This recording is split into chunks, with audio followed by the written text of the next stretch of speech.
6 multinationales partent en guerre contre l'Office québécois de la langue française. Ces grandes chaînes, dont font partie Walmart ou Costco, refusent d'ajouter un descriptif en français à leur nom, comme l'exige l'organisme, et elles demandent à la Cour supérieure de trancher. Marie-Claude Gay. Best Buy, Gap, Old Navy, Guess, Walmart et Costco font partie du paysage et des habitudes de consommation québécoises depuis des années. Mais l'Office québécois de la langue française trouve que leur appellation unilingue anglaise ne respecte pas la Charte de la langue française. Il leur demande, sous peine de poursuites judiciaires, d'ajouter à leur nom un descriptif en français, comme le font par exemple les cafés Second Cup.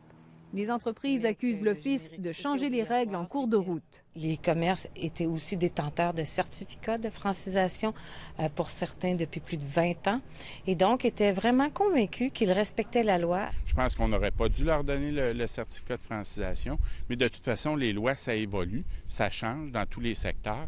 Alors, je pense qu'ils ont simplement à respecter la loi et à respecter leur clientèle, qui est très majoritairement francophone.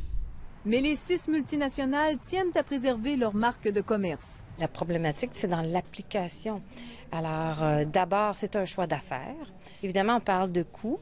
Ces coûts doivent être pris en compte si les changements doivent être faits. Ces entreprises reprochent à l'Office québécois d'outrepasser ses droits et de ne pas appliquer la charte de façon uniforme à tous les commerces. La Cour supérieure devra trancher.